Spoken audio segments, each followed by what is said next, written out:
এটা 1 মাসে হয় না, এটা 1 বছরে হয় না। এটা হচ্ছে বান্দা চেষ্টা করতেই থাকবে হিংসা থেকে যেন সে নিজেকে বাঁচাই রাখতে পারে।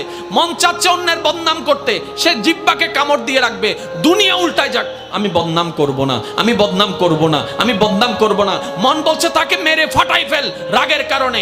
আপনি বলবেন দুনিয়া উল্টায় যাক, আমি তার গায়ে হাত তুলব না, আমি মাফ করে দিলাম, আমি মাফ করে দিলাম। কেউ একজন এসে বলল অমুক তোর নামে বদনাম করছে, যা যা বিশ্রী কথা বলছে, আপনি মুস্কি হেসে কথাটাকে রিসিভ করে বলবেন আলহামদুলিল্লাহ, আমি তাকে মাফ করে দিয়েছি। এভাবে যখন বান্দা চেষ্টা করতেই আছে, শয়তান আপনাকে হয়তো অন্তর ঘরে না হয় বন্ধু বান্ধব দিয়ে কিছু কথা আপনাকে কানের মধ্যে পিন দিবে। যেমন কিছু কেউ আপনাকে এসে বলবে যে তুই কি ঠান্ডা হয়ে গেলি, তুই কি হার মেনে গেলি, তুই কি পরাজিত হয়ে গেলি, তুই মারতে পারিস মারস না কেন, তুই বলতে পারিস বলস না কেন, তুই বাধা দিতে পারিস দেশ না কেন। আপনি বলবেন দুনিয়াকে খুশি করার আমার দরকার নাই, আমার রবকে খুশি করার দরকার। সুবহানাল্লাহ। মনে রাখবেন ভাইয়ের একটা কথা, সব কিছুর মূলে রব।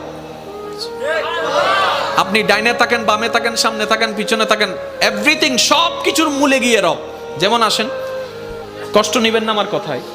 কোন একটা কথা, কোন একজন মানুষ যদি প্রথমে ওই অ্যাক্সিডেন্ট হয়, প্রথমে হলো যাবো তখন মেডিকেল ফুটিয়ে হন্ডা ডাক্তারে সাইয়েরা হবো তো চিরাং মেডিকেল লই যাব এই তো হন্ডা মাতন না হন্ডা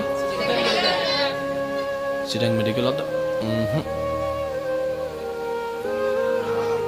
আগা হইতাম ডাহাওলা সাইয়ের হদ্দা